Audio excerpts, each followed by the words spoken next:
Hello बच्चों, नमस्कार। तो आपका स्वागत है टीचर एजुकेशन में। तो आज हम पढ़ेंगे क्लास 11th के हिस्ट्री के मिड टर्म के लिए मोस्ट इंपॉर्टेंट क्वेश्चंस जो आपके पेपर में आ सकते हैं और आने ही वाले हैं, जैसे पॉलिटिकल के आए थे।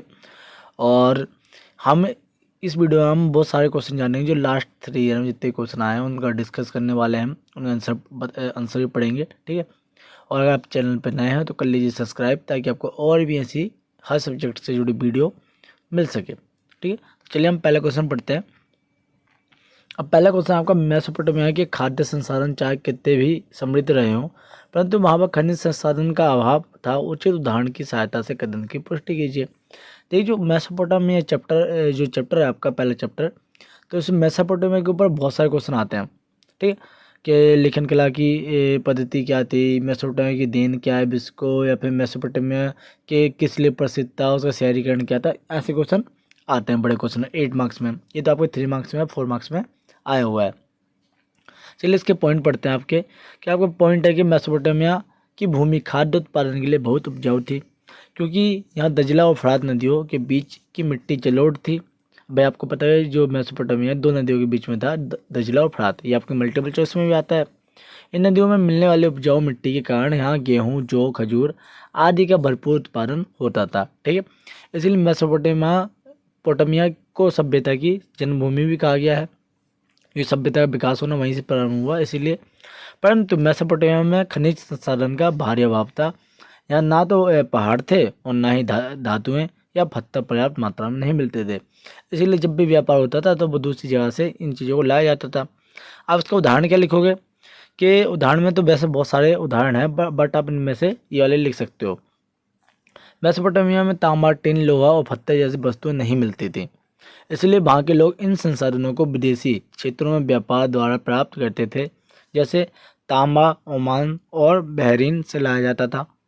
कीमती पत्थर धातु ईरान और अफगानिस्तान से आती थी। लकड़ी लेबनान की पहाड़ियों के क्षेत्रों से मंगाई जाती थी। इन संसाधनों की कमी के कारण मेसोपोटामिया लोग व्यापार और विनिमय पर निर्भर थे, ठीक है। आगे बढ़ते हैं कि विवेचना कीजिए कि किस प्रकार चंगेज खान द्वारा प्रारंभ की हरकारा पद्धति अत्यधिक विश्वसनीय तथा आश्चर्यजनक थी।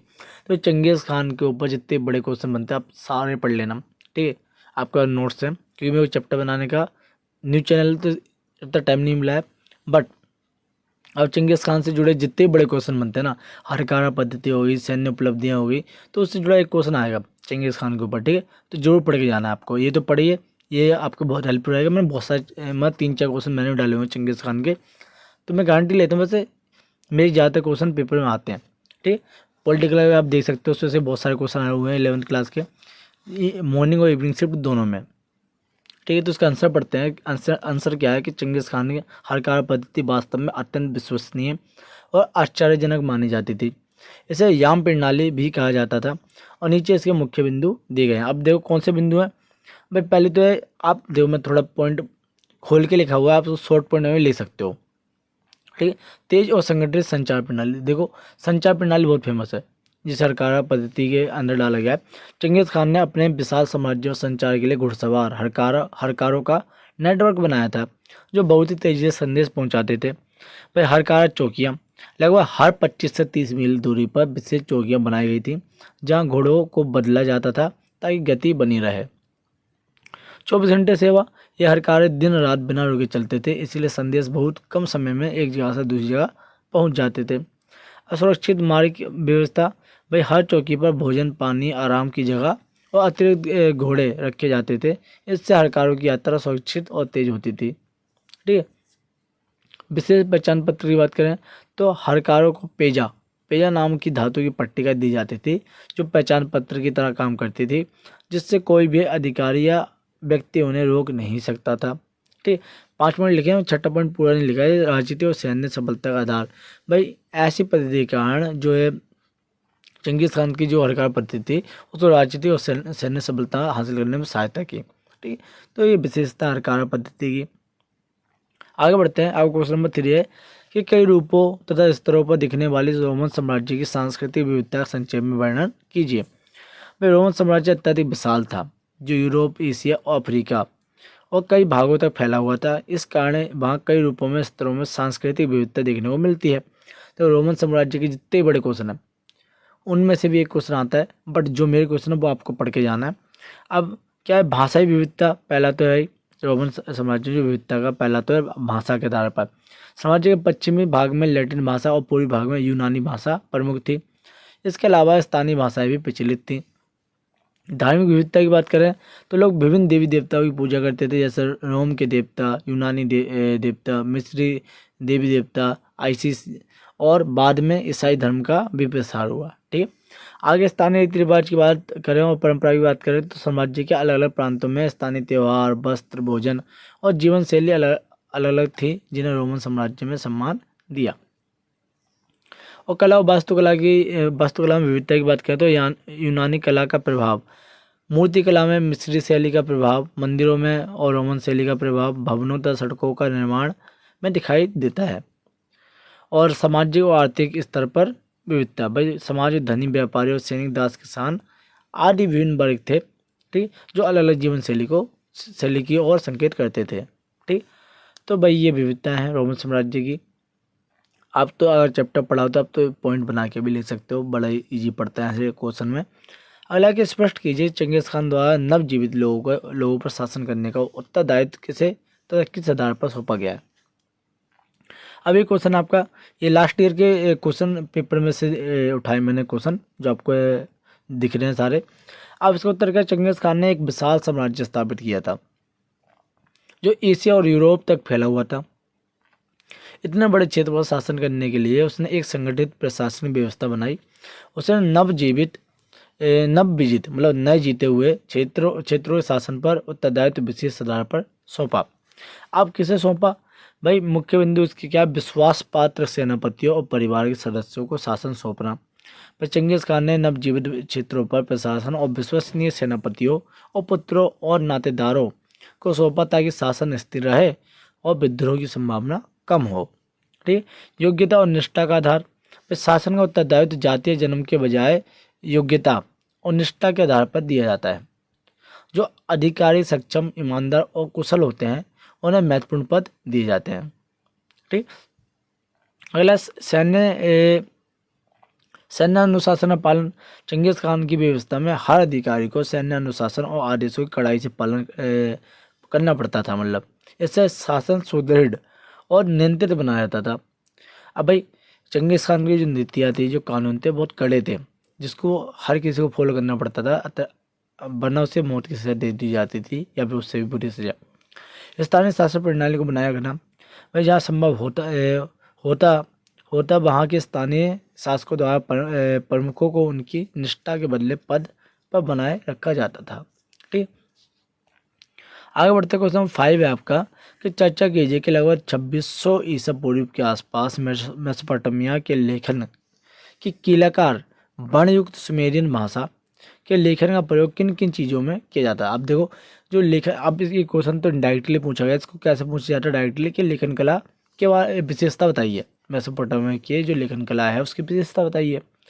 तो वही क्वेश्चन है, इसको 3-4 तरीके घुमा के पूछा गया है, वो हर तरीके का मैं आपको क्वेश्चन दिखाऊंगा अभी। ठीक है, तो इसका वो ये लेखन कला की विशेषता बतानी है कि लगभग 2600 ईसा पूर्व के आसपास मेसोपोटामिया में सुमेरियन भाषा में लिखने की एक विशेष पद्धति विकसित हुई थी जिसे कीलाकार लिपि कहा जाता था। यह लेखन मिट्टी की तख्तियों पर कील के आकार से चिन्हों द्वारा किया जाता था। इसका उपयोग केवल लेखन तक ही सीमित नहीं था, बल्कि अनेक उद्देश्य के लिए किया जाता था। आप इसके जो मैं पॉइंट लिखे उसको शॉर्ट में लिख सकते हो, जैसे व्यापार और लेखा जोखा रखने के लिए। ठीक है, मैं शॉर्ट में लिखा हुआ, आप सिंपल लगता भी लिख सकते हो पॉइंट में। व्यापारिक वस्तुओं, करों, अनाज के भंडार और लेन देन का हिसाब रखने के लिए कीलाकार लेखन का उपयोग किया जाता था। व्यापारी अपने सौदों का विवरण मिट्टी की तख्तियों पर अंकित करते थे, गीली मिट्टी पर लिखते थे, वो उसे कील कर और वापस सुखा देते थे। ठीक है, राजकीय प्रशासन के कार्यों के लिए वे राजा के प्रशासक, भूमि, कर और मजदूरों और सैनिक की जानकारी दर्ज करते थे। ठीक है, और सारे आदेश और फरमान भी इसी लिपि में लिखे जाते थे। अब क्या, धार्मिक प्रयोजनों के लिए भाई मंदिरों में पूजा सामग्री और भेंट और यज्ञ की सूचियाँ दर्ज की जाती हैं। देवताओं और भजन, प्रार्थनाओं और धार्मिक कथाएं भी लिखी जाती हैं। ठीक, आप डायरेक्ट इसका पॉइंट कैसे बनाओगे, धार्मिक कथाओं को लिखने के लिए। ठीक, और धार्मिक कथाओं को आगे भावी पीढ़ी को बताने के लिए। ठीक, कानून अभिलेखों के लिए भाई अनुबंध, विवाह पत्र, संपत्ति के सौदे और कानूनी निर्णय को सुरक्षित रखने के लिए भी कीलेकार लिपि का उपयोग किया जाता था। आप इसके अलावा 2-4 पॉइंट और बना के ले सकते हो, ठीक है, कि विद्यार्थियों की भावी ज्ञान के लिए, ठीक है, ऐसे काफ़ी सारे पॉइंट बन जाते हैं, ठीक है। आगे बढ़ते हैं कि फ्रांस के सर्फ तथा रोमदास के जीवन में दशा की तुलना कीजिए। भाई जो जो दास थे और सर्प थे, उन दोनों क्या अंतर है बताना है। अब भाई सिंपल सा मैंने पॉइंट लिखे हुए हैं। भाई फ्रांस के सर्प और रोमदास में दोनों ही श्रमिक वर्ग से संबंधित थे, परंतु दोनों की जीवन दशा, स्वतंत्रता और अधिकारों की काफ़ी अंतर पाया जाता है। अब कौन सा अंतर? पहला है कि आपका भाई स्थिति की बात करें तो स्थिति दास पूर्णतः मालिक की संपत्ति माने जाते थे। दास तो भाई दास होता है, इसलिए वो मालिक की संपत्ति, मतलब मालिक के अंडर में ही रहेगा। उनके पास कोई अधिकार नहीं था दास के पास, और सिर्फ भूमि से बंधे किसान थे, और वे पूरी तरह से स्वतंत्र नहीं थे, लेकिन उन्हें व्यक्ति नहीं बल्कि भूमि का हिस्सा माना जाता था, ठीक है। अगला कि स्वतंत्रता, दास को कोई स्वतंत्रता नहीं थी। भाई वे मालिक की अनुमति के बिना कुछ नहीं कर सकता था, जबकि सर्प जो थे, सर्प सिर्फ सीमित स्वतंत्रता रखते थे। वे विवाह या स्थान परिवर्तन के लिए जिम्मेदार की अनुमति लेते थे, ठीक है, जमींदार की अनुमति लेते थे, मतलब जिम्मेदार नहीं। अब कार्यदास घरेलू कृषि, खदान और युद्ध में सेवा करते थे, ठीक है। सर्व जमींदार की भूमि जोतते थे और उपज का एक भाग टैक्स के रूप में देते थे जमींदार को, ठीक है। और अधिकार, दास के पास कानूनी अधिकार नहीं थे, ठीक है। दास के पास जो अधिकतर दास थे, अधिकतर क्या सभी दासों के पास कोई कानूनी अधिकार नहीं था। मालिक उन्हें दंडित या बेच सकता था दास को, ठीक है। और जबकि सर्प की बात करें तो सर्प के पास कुछ सीमित अधिकार थे, जैसे अपनी झोपड़ी रखना और अपनी भूमि पर खेती करना। 8 नंबर क्वेश्चन आता है वैसे। मुक्ति की संभावना, दास की मुक्ति मालिक की इच्छा पर निर्भर करती थी। सिर्फ धीरे धीरे मध्य युग के अंत में स्वतंत्र किसान बन गए, क्योंकि सामंती व्यवस्था कमजोर पड़ गई थी। एक सामंती व्यवस्था के ऊपर भी एक क्वेश्चन आता है, अगर ये नहीं आया तो सामंती व्यवस्था के ऊपर आएगा, ठीक। अथवा करके आते हैं क्वेश्चन, मतलब। अब सामाजिक स्थिति, दास को समाज में बहुत निम्न दर्जा प्राप्त था। सर्प भी निम्न वर्ग के थे, लेकिन उन्हें मानव के रूप में मान्यता प्राप्त थी। सर्प मतलब सर्प थोड़ी अच्छी स्थिति है, दास मतलब दास नहीं, मतलब एक तरह से कामगार मजदूर बोल सकते हो। सामाजिक स्थिति, दास को समाज में बहुत निम्न दर्जा प्राप्त था और सर्प को निम्न वर्ग के थे, लेकिन उन्हें मानव के रूप में मान्यता प्राप्त थी। आर्थिक स्थिति, दास को वेतन नहीं मिलता था, वे पूरी तरह मालिक पर निर्भर थे, बस खाना पीना मिलता था, बाकी काम करवाते थे। और सर्प अपनी खेती के कुछ उपज अपने लिए रख सकते थे, इसलिए कुछ हद तक आत्मनिर्भर भी थे सर्प, ठीक है। अब ये सर्प दास मंत्र थे। अगला क्वेश्चन आपका कि मेसोपोटामिया की सभ्यता के अंतर्गत भारी नगर एक उत्तम पशुचारण क्षेत्र होने के अतिरिक्त व्यापार समृद्धि के मामले में अद्वितीय था। कथन की सत्यता पर परख उचित उदाहरण की सहायता से कीजिए। भाई मेसोपोटामिया सभ्यता के अंदर मारी नगर की विशेषता बतानी, सिंपल सी बात है। मारी नगर और नगर, मारी और नगर में से एक क्वेश्चन आएगा, तो दोनों का आप नॉलेज रखो, ठीक है। अब भाई मारी की पढ़ते हैं। भाई स्थान मारी नगर यूफ्रेटिस नदी यानी फरात नदी के किनारे स्थित है, मैंने इंग्लिश में लिख दिया है, ठीक है। पशुचारण, यहाँ पर घास के मैदान और पानी प्रचुरता थी। भेड़, बकरी और गाय आदि पाले जाते थे, ठीक है। अब व्यापारिक केंद्र की बात करें तो यहाँ पर मेसोपोटामिया, सीरिया और भूमध्य सागर के बीच व्यापार का मार्ग था, ठीक है। मुख्य व्यापार की बात करें तो यहाँ लकड़ी, धातु, ऊन, तेल और अनाज का व्यापार होता था। और समृद्धि के परिमाण की बात करें, मारी में भव्य महल, मंदिर और सुंदर भित्ति चित्र मिले हैं, ठीक है। अभिलेख की बात करें मारी के अंदर, मारी की मिट्टी में तख्तियों से व्यापार, प्रशासन और शासन की जानकारी मिलती है। तख्ती जो कीलेकार लिपि की बनाई गई थी, वो भी पट्टिकाएँ भी मिली थी। और राजा जिमरी लिम, उनके समय में मारी अत्यंत समृद्ध और शक्तिशाली नगर था। तो ये तो होगी मारी की विशेषता कि मारी एक व्यापारिक नगर कैसे था, या फिर मारी की विशेषता होता, तो यही चीज़ आएंगे आपकी, ठीक है। क्वेश्चन वही अलग अलग तरीके पूछे जा सकते हैं, लेकिन आंसर सेम रहता है, ठीक है। तो कन्फ्यूज नहीं होना है आपको, सबसे पहले तो क्वेश्चन समझना है, क्वेश्चन कहना क्या चाहता है, ठीक। आगे बढ़ते हैं कि क्वेश्चन नंबर 8 है आपका 1930 के दशक में मेसोपोटामिया के अब देखो मारी और उर में दोनों को लिखा है, नगर में सुव्यवस्थित ढंग से की गई खुदाई के पश्चात वहाँ के नगर के विन्यास, सामाजिक संरचना के संबंध प्राप्त हुए तथ्यों को प्रकाश डालिए। भाई खुदाई 1930 के दशक में सर लियो लियोनार्ड बुली द्वारा की गई थी। ठीक है। अब सुव्यवस्थित नगर, सपाट गलियां और पक्की ईंट के घर, आंगन, कमरे और नाली थी। अब भाई उसकी विशेषता लिख रहा हूँ मैं, शॉर्ट में लिख दिया क्योंकि इसके बहुत बड़े बड़े पॉइंट बनाता अब बनते तो, बट शॉर्ट में ज़्यादा अच्छे हैं। ठीक। जल निकासी और कुएं, भाई उन्नत प्रणाली मौजूदा थी। भाई जल निकासी की, कुएं बनाए गए थे, स्नान घर बनाए गए थे। धार्मिक केंद्र मध्य में जिगुरात चंद्रदेव नन्ना को समर्पित था। और सामाजिक संरचना राजा, पुजारी, व्यापारी, कारीगर और किसान और दास था। 8 नंबर के क्वेश्चन आते हैं। ठीक है। आर्थिक गतिविधि बात करें तो कृषि, व्यापार, मृदभांड और धातु धातु कारीगरी थी। लेखन की बात करें तो कीलकार लिपि की मिट्टी की तख्तियाँ और समृद्धिवाद प्रमाण कैसे मिलता है भाई, रॉयल टॉम्स में सोने चांदी के आभूषण और विलास सामग्री प्राप्त हुई है। ठीक है। अब मैं शॉर्ट में लिख दिया है, इन पॉइंटों आप खोल के लिखो तो ज़्यादा बेटर है ना। इतना भी लिख दोगे तो आपका 8 में से 6 या 7 नंबर पक्के ही मिलेंगे। ठीक। आगे बढ़ते हैं कि चौथी शताब्दी से 7वीं शताब्दी के मध्य रोमन साम्राज्य में होने वाले सांस्कृतिक, धार्मिक, आर्थिक परिवर्तनों का वर्णन करो। भाई यहाँ पे सांस्कृतिक पूछ सकता है, या फिर धार्मिक पूछ सकता है, या फिर आर्थिक, या फिर तीनों ही पूछ सकता है। ठीक है। तीनों पूछेगा तो 8 नंबर में आएगा, और कोई एक पूछेगा तो 4 नंबर में आता है। ठीक है। ये क्वेश्चन 4 या 8 में ही आता है। तो पढ़ते हैं सांस्कृतिक परिवर्तन। भाई यूनानी और रोमन कला का मिश्रण, भाई बिजेटाइन कला और मोजेक चित्रकला का उदय, वास्तुकला में गंभीर धार्मिक संरचनाएं, विशाल चर्च और बुनियादी सार्वजनिक भवनों का निर्माण, शहरी जीवन में धीरे धीरे ग्रामीण जीवन की और परिवर्तन होने लगा। ठीक है।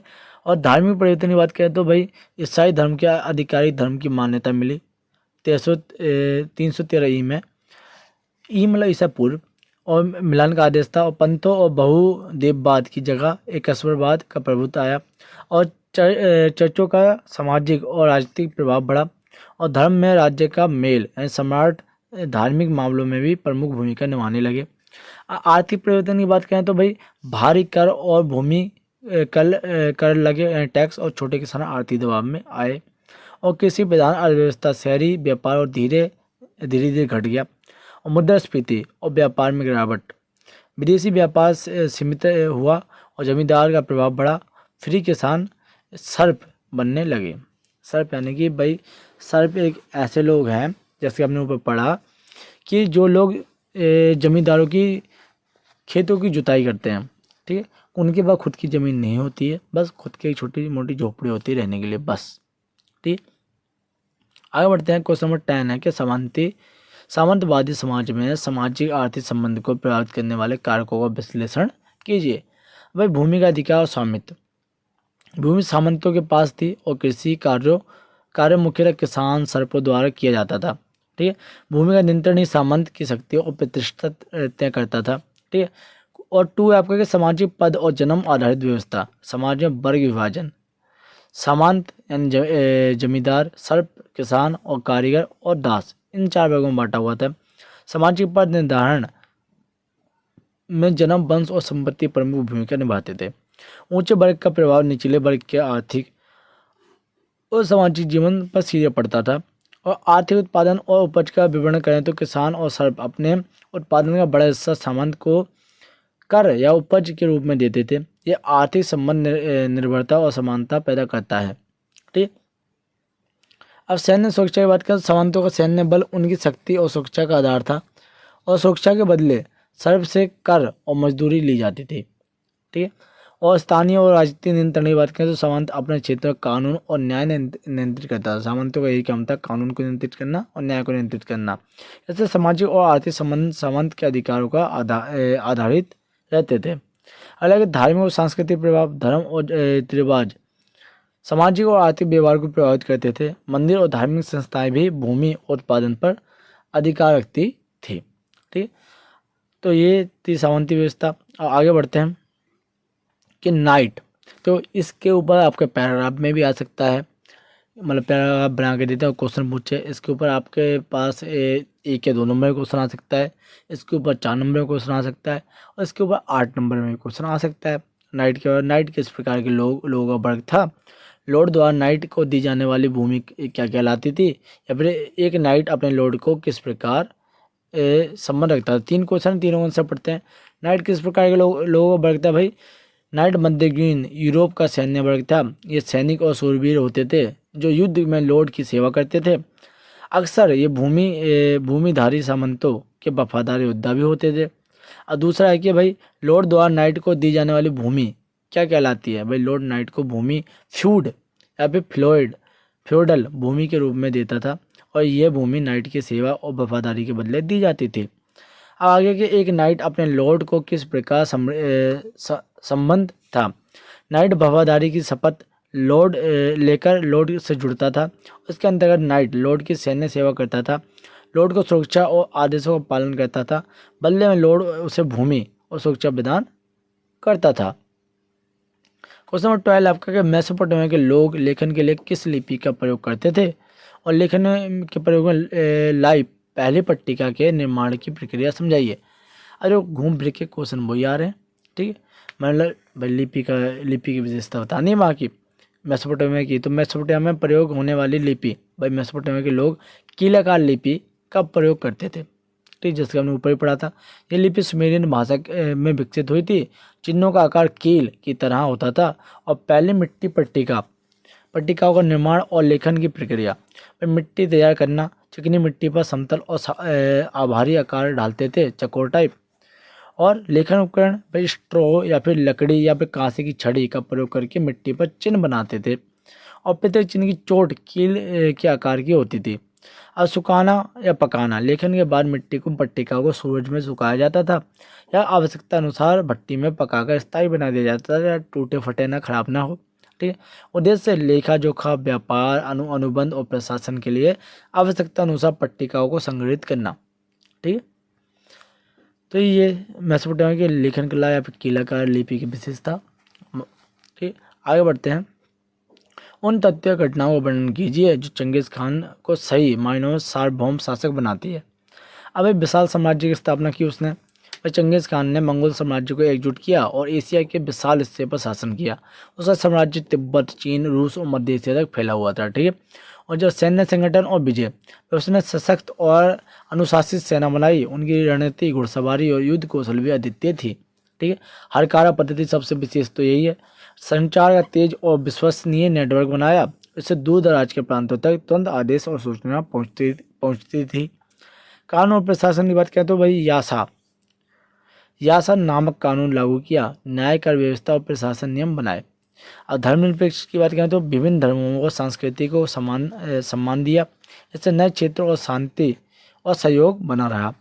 अब व्यापार और सांस्कृतिक विकास की बात करें तो भाई सिल्क रोड को सुरक्षित बनाया और व्यापार और सांस्कृतिक आदान प्रदान भी प्रोत्साहित किया। तो भाई ये चंगेज़ खान की उपलब्धियाँ थी एक तरीके से, ठीक। उपलब्धियों के ऊपर क्वेश्चन आता है, जैसे मैं स्टार्टिंग में बताया, उपलब्धियाँ पूछ ले, हरकारा पद्धति के बारे में पूछ ले, सूचना पद्धति और हरकारा पद्धति एक ही है, ठीक। किसी भी क्वेश्चन का आता है तो देखो एक क्वेश्चन आएगा ही आएगा, 100%। आप पढ़ के जाओ, और जब आपके क्वेश्चन आ जाए तो आप वीडियो लाइक करो, सब्सक्राइब करो, फिर शेयर भी करना। आपको आप पॉलिटिकल वीडियो देख सकते हो, जो आपका पेपर आया था उससे आपके बहुत सारे क्वेश्चन आए हुए हैं, ठीक है, जो मैंने आपको बताए थे। अब इसकी गारंटी लेते हैं, इसके भी ज़्यादा क्वेश्चन आए आपके। आगे बढ़ते हैं। अब भाई एक पॉइंट रह गया था इसका, विश्वसनीय अनुशासन के राज्य और सेना में सख्त अनुशासन और वफादारी बनाए रखता था, ठीक है। अब क्वेश्चन नंबर 49 के नगर की हवा स्वतंत्र बनाती है। उक्त कथन के संदर्भ में बताइए कि यूरोप समाज में चौथा वर्ग किस प्रकार अस्तित्व में आया था। भाई 4 वर्ग थे, जैसे कि 5 तो पढ़ते हैं। विसंध मध्ययुगीन यूरोप में समाज मुख्यतः 3 वर्गों में बटा था। पहले पादरी यानी धार्मिक कार्य करने वाले, सामंत राजा सैन्य और प्रशासनिक कार्यों के लिए, और किसान और सर्प कृषि के कार्यों के लिए, ठीक है, हमें पता है। आज नगर का प्रभाव की बात करें तो नगरों में व्यापार, शिल्प और स्वतंत्र व्यवसाय विकसित हुए। नगरवासियों को भूमि और सामंत की स्वतंत्रता मिली। शहर की सामाजिक और आर्थिक जीवन ने उन्हें स्वतंत्र और सक्रिय नागरिक बना दिया। और चौथा पॉइंट है चौथा वर्ग का उद्भव, यानी नगरवासियों और व्यापारियों से मिलकर समाज का चौथा वर्ग बनाया। इसे बुर्जुआ भी कहा जाता था। ये सबसे शोषित वर्ग भी माना जाता था, इससे शोषण सबसे ज़्यादा होता था। ये वर्ग आर्थिक शक्ति और स्वतंत्रता के आधार पर अस्तित्व में आया था, ठीक। आगे बढ़ते हैं कि भाई चंगेज़ खान की सैन्य उपलब्धियाँ। देखो क्वेश्चन डाला हुआ है मैंने के विस्मित कर देने वाली थी, कथन की विश्लेषणात्मक व्याख्या कीजिए। अब भाई इसकी पहली विशेषता मैंने लिखी, डायरेक्ट लिख दिया कि संगठित और अनुशासित सेना थी। भाई मंगोल सेना का संगठन अत्यंत सुव्यवस्थित था। 10 100 फिर 1000 के आधार पर सैनिकों का समूह बना था और आदेश पालन और अनुशासन अतुलनीय, मतलब कोई तुलना नहीं की जा सकती, ऐसा था। युद्ध कौशल और रणनीति, घुड़सवारी, धनुष, हल्के हथियार का कुशल प्रयोग, आश्चर्यजनक रणनीति, घातक चालें और तेजी से हमला करने की नीति थी। विस्तृत विजय की बात करें और साम्राज्य भाई चीन, मध्य एशिया, रूस और मध्य पूर्व में बड़े क्षेत्रों पर विजय। उनकी सेना इतनी बड़ी थी, इतनी तेज थी कि शहर और किलों की जल्दी जीत लेती थी। हरकारा पद्धति की बात करें, जो हम 2 बार पढ़ चुके, दोबारा पढ़ लेते हैं। संदेश और आदेश जल्दी पहुंचाने के लिए तेज और विश्वसनीय नेटवर्क था। इससे युद्ध रणनीतिक और प्रशासन में प्रभावी नियंत्रण पड़ता था। अब आगे है कि मनुष्य और संसाधनों का कुशल प्रयोग में सैनिक, घोड़ों और उपकरणों के संगठित प्रबंधन, विजय के बाद नए क्षेत्रों में प्रशासन और कर व्यवस्था स्थापित करना। ठीक है। सामाजिक बुद्धिमत्ता की बात करें तो दुश्मन के भ्रमित करना, शहरों को घेरना और प्रतिरोध को कुचलना। युद्ध के सहानुभूति पूर्ण और निर्दयी रणनीति दोनों का मिश्रण था। ठीक। अब भाई ये तो उपलब्धियाँ थी चंगेज खान की। आगे बढ़ते हैं। क्वेश्चन नंबर 16 के सामंतवाद शब्द का क्या अर्थ है? सामंतवाद की उत्पत्ति कब और कहाँ से मानी जाती है? 8 नंबर का क्वेश्चन आता है। ठीक है। सामंतवाद का अर्थ है, सामंतवाद एक आर्थिक, सामाजिक और राजनीतिक व्यवस्था थी। जैसे भूमि का नियंत्रण और इसका उत्पादन सामंतों के पास होता था। किसान सिर्फ भूमि पर काम करते थे और उपज का हिस्सा सामंत को देते थे। ठीक है। ये व्यवस्था सामाजिक पद और निर्भरता पर आधारित थी। अब सामंतवाद की उत्पत्ति क्यों हुई भाई? सामंतवाद की उत्पत्ति मध्य युग यानी 8वीं से 9वीं सदी के यूरोप में मानी जाती है। ये रोमन साम्राज्य के पतन के बाद और नॉर्मन और जर्मनिक जनजातियों के आगमन के बाद विकसित हुई है। अब मुख्यतः फ्रांस और जर्मनी के क्षेत्रों में प्रारंभ हुई थी और धीरे धीरे पूरे यूरोप में फैल गई सामंतवादी व्यवस्था। अब आगे बढ़ते हैं। क्वेश्चन नंबर 17 आपका रोम साम्राज्य का राजनीतिक इतिहास के 3 प्रमुख खिलाड़ी कौन कौन थे? संक्षेप में बताइए। सेंटर ऑफ पावर, सम्राट साम्राज्य का सर्वोच्च शासक होता था। ठीक है। सेना, कानून और प्रशासन में पूर्ण अधिकार, यानी उदाहरण के ऑगस्टस सीजर पहले रोम साम्राज्य के सम्राट थे। सेनेट, भाई इसमें देखो एमसीक्यू पूछ लेता कि सेनेट कौन थे। ठीक है। पूर्व में रोम गणराज्य का प्रमुख शासन, निकाय, निर्णय, कर और सामाजिक नीति का प्रभाव। साम्राज्य के दौरान भी प्रशासनिक और सलाहकारी भूमिका निभाई। ठीक है। सेनाट एक तरीके से आप मान सकते हो कि संसद के जो जैसे मंत्री होते हैं ना, वैसे ही मंत्री होते थे। अब जनता और सेना, भाई साम्राज्य की शक्ति का आधार, सेना की निष्ठा और जन सहभागिता से सम्राट का प्रभाव बढ़ता है घटता। सेना अक्सर राजनीतिक निर्णय और सत्ता परिवर्तन के निर्णायक भूमिका निभाती थी। ठीक है। आगे बढ़ते हैं कि मेसोपोटामिया के लोगों ने एक ऐसी शानदार विरासत छोड़ी है जो विश्व को हैरत में डाल देती है। कथन को उचित उदाहरण की सहित व्याख्या कीजिए। भाई लेखन कला का आविष्कार, कीलाकार और लिपि की शुरुआत। और इस क्वेश्चन के अनुसार जो क्वेश्चन पढ़ा कि मेसोपोटामिया के लोग थे एक ऐसी शानदार विरासत छोड़ी है, यानी कि उन्होंने लेखन कला की जो विरासत छोड़ी है जो विश्व को हैरत में डाल देती है। अब भाई हमें इस क्वेश्चन इस तरीके से पूछा गया लेखन कला के ऊपर। ठीक है। लेखन कला का आविष्कार किया, कीलाकार लिपि की शुरुआत, कानून व्यवस्था बनाई। हम्मुराबी की सहायता विश्व की पहली लिखित कानून संहिता थी। नगर नियोजन यानी और बेबीलोन जैसे नगरों में जल निकासी व सड़क की व्यवस्था थी। गणित और खगोल विज्ञान, 60 आधारित गणना प्रणाली और गिरोह का अध्ययन किया गया। और साहित्य की बात करें तो गिलगेमिस का महाकाव्य विश्व का सबसे प्राचीन साहित्य ग्रंथ बना। ठीक है। कृषि और सिंचाई, दजला और फ्रात नदियों में सिंचाई की उन्नत व्यवस्था हुई। निष्कर्ष क्या निकलता है भाई? मेसोपोटामिया के लोगों को ये उपलब्धियां आज भी विश्व सभ्यता के लिए प्रेरणा स्रोत बनी हुई हैं। ठीक। आप निष्कर्ष लिखना जरूर लिखा करो, देखो इससे नंबर अच्छे मिलते हैं बच्चों को। आगे बढ़ते क्वेश्चन नंबर 19 के यूरोपीय सामंतवाद समाज में प्रथम वर्ग अर्थात कि पादरी वर्ग एक शक्तिशाली संस्था थी जो राजा पर निर्भर नहीं थी। ठीक है। कथन की पुष्टि कीजिए। अब भाई यूरोपीय सामंतवादी समाज में प्रथम वर्ग को अर्थात पादरी वर्ग एक शक्तिशाली संस्था थी। पादरी यानी कि चर्च की पूजा करने वाले जो पोप होते थे, जो कि राजा पर निर्भर नहीं था। ये कथन बिल्कुल बिल्कुल सत्य है, क्योंकि स्वतंत्रता धार्मिक संस्था, भाई पादरी राजा के स्वतंत्र था और अपने नियमों से संचालित होता था। राजा के अधिक प्रभावशाली, भाई चर्च के जो प्रमुख यानी पोप, पोप को राजा से भी ऊपर माना जाता था। कई बार तो राजा को पोप के आदेश का पालन करना पड़ता था। ठीक है, आगे है ये आर्थिक शक्ति। भाई चर्च के पास विशाल भूमि और धन संपत्ति थी। किसान और सामंतवाद दोनों ही चर्च को कर देते थे। ठीक है, शिक्षा और ज्ञान के नियंत्रण की बात करें तो भाई विद्यालय, विश्वविद्यालय, पुस्तकालय चर्च के नियंत्रण में थे और धार्मिक शिक्षा के माध्यम से समाज पर उसका प्रभाव बना रहता था। और न्याय और नीति निर्धारण, भाई चर्च के अपने धार्मिक कानून थे जिनका पालन सभी को करना पड़ता है, चाहे वो राजा हो चाहे कोई से भी समूह का व्यक्ति हो। ठीक है, आगे बढ़ते हैं कि भाई रोम की अर्थव्यवस्था में अधिकांश श्रम दासों द्वारा ही किया जाता था तथा वहाँ पर दासता की जड़ें बहुत गहरी थी। उक्त कथन के संदर्भ में रोम के दासों की दशा तथा श्रमिकों पर नियंत्रण हेतु किए जाने वाले श्रम प्रबंधन की तर्कयुक्त व्याख्या कीजिए। अब ये क्वेश्चन आया हुआ भाई, रोम अर्थव्यवस्था अधिकांश श्रम दासों द्वारा ही किया जाता था तथा वहाँ पर दासता की जड़ें बहुत गहरी थी। ठीक है, अब कैसे ये कथन सत्य है, क्योंकि रोमन सभ्यता की आर्थिक व्यवस्था पूरी तरह दासों पर ही आधारित थी। भाई दासता की स्थिति की बात करें, भाई दास को व्यक्ति नहीं संपत्ति माना जाता था। उन्हें खरीदना बेचा जा सकता था, उन पर कोई अधिकार नहीं था। अधिकांश दास युद्ध बंदियों, कर्जदारों और विदेशियों से बनाए जाते थे। दास खेतों, खदानों और घरों में सेनाओं में कठोर परिश्रम करते थे। विद्रोह करने पर कठोर दंड दिया जाता था दासों को, यहाँ तक कि मृत्यु दंड भी दे दिया जाता था। अब दूसरा पॉइंट है, रोम की अर्थव्यवस्था में दासों की भूमिका। 8 नंबर का क्वेश्चन है, इसीलिए इतने पॉइंट लिखे हुए मैंने, आप शॉर्ट में भी लिख सकते हो। किसी निर्माण, खनन, व्यापार और घरेलू कार्य, ये सभी दासों का प्रयोग होता था। अमीर रोमन नागरिक अपनी प्रतिष्ठा दासों की संख्या से दिखाते थे और दास श्रम को रोमन साम्राज्य की आर्थिक नींव मजबूत किया। भाई आप जो मैंने पॉइंट लिखे हुए हैं आप उन्हीं पॉइंटों को लिख सकते हो डायरेक्ट, कोई दिक्कत नहीं है। मतलब जो पॉइंटों के पॉइंट है ना उनको आप डायरेक्ट लिख सकते हो, क्यों नहीं कि आपके एक हाईलाइट पॉइंट बना रहे हो फिर उसके पॉइंट बना रहे हो, तो इतना बड़ा लिखने की कोई जरूरत नहीं है। ठीक है, अगर श्रमिकों पर नियंत्रण हेतु श्रम प्रबंधन, भाई सख्त निगरानी प्रणाली, यानी दासों के ऊपर पर्यवेक्षक रखे जाते थे जो उनके कार्यों और व्यवहार पर नजर रखते थे। और भय और दंड की नीति, भाई दासों को विद्रोह से रोकने के लिए मुख्यतः कानून और सार्वजनिक दंड दिए जाते थे। विभाजन की नीति, दासों को विभिन्न वर्गों में और कार्य क्षेत्रों में बांट दिया जाता था ताकि वे एकजुट ना हो सके।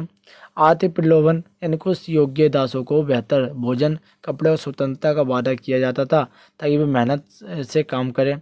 परिणाम में क्या हुआ, भाई दास श्रम पर अत्यधिक निर्भरता के कारण रोम में स्वतंत्र श्रमिक की स्थिति कमजोर हो गई और धीरे धीरे आर्थिक असमानता बढ़ी और समाज में विद्रोह एवं असंतोष फैलने लगा और स्पार्टाकस जैसे दास विद्रोह का उदाहरण मिलता है।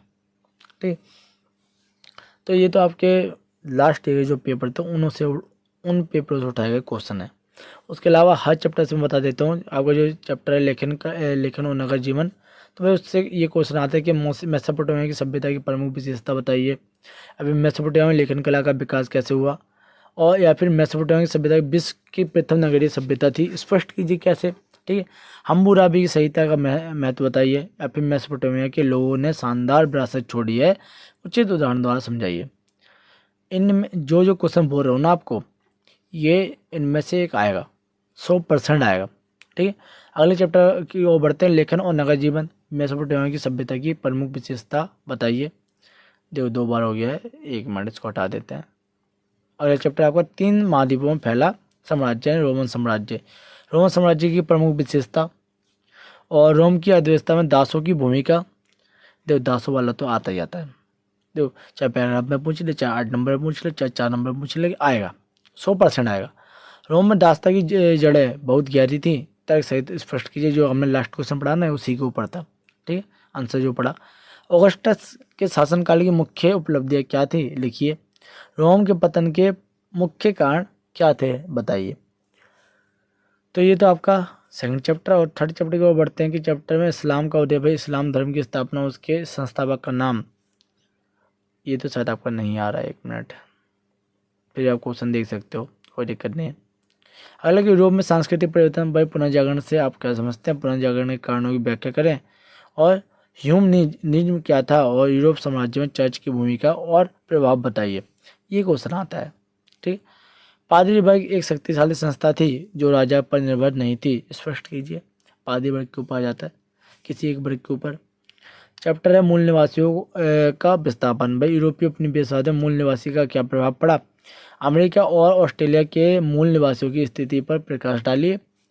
और उपनिवेशवाद ने वहाँ के पर्यावरण और संस्कृति को कैसे प्रभावित किया, तो इसके एक क्वेश्चन है। और आपका ये एक चैप्टर आधुनिकीकरण के मार्ग। जापान, भाई जापान के ऊपर देखो मैं क्वेश्चन नहीं डाला है आंसर वाला, बट आता है कि जापान के आधुनिकीकरण की मुख्य विशेषता लिखिए। चीन के आधुनिकीकरण की प्रक्रिया को वर्णन कीजिए। या फिर औद्योगिक क्रांति ने यूरोप को कैसे बदला। या फिर तकनीकी विकास ने विश्व पर क्या प्रभाव डाला। ये इस वाले चैप्टर के क्वेश्चन हैं जो आ सकते हैं। और इसके अलावा जो मुझे क्वेश्चन लगता है मोस्ट इम्पोर्टेंट है, तो वो एक सामंतवाद क्या है, उसकी मुख्य विशेषता, यूरोपीय समाज में सामंती व्यवस्था का प्रभाव, और नगर की हवा स्वतंत्र बनाती है कथन की व्याख्या कीजिए। और इसका आंसर मैंने दे रखा है। ठीक है, इन सब क्वेश्चनों का चंगेज़ खान की प्रमुख उपलब्धियाँ लिखिए। और ब्रह्मांड और समय की समझ में प्राचीन समाज में योगदान बताइए। तो देखो ये आपके जो मैंने क्वेश्चन बताए इसमें 100% गारंटी लेते हैं क्वेश्चन आएंगे। आप पॉलिटिकल उठाइए तो उसमें से भी आप पेपर चेक कर सकते हो कि मेरे कितने क्वेश्चन आए हुए हैं। ठीक है, जो क्वेश्चन बताता हूँ उससे ज़्यादा क्वेश्चन आते हैं। ठीक है, और जहाँ तक की बात है मल्टीपल चॉइस की, वो मैंने नहीं डाले हैं, बट आपको जो भी बड़े क्वेश्चन है वो सारे डाल दिए मैंने आपको। ठीक है, अब वीडियो अच्छी लगती है तो आप कर लीजिए सब्सक्राइब, ताकि आपको और वीडियो से मिले। और साथ ही शेयर करना बिल्कुल ना भूलें अपने दोस्तों में, ताकि उन्हें भी हेल्प हो सके, आपके फ्रेंड्स लोगों को। ठीक है, तो ओके बच्चों, मिलते हैं आपको नेक्स्ट वीडियो में। Thank you.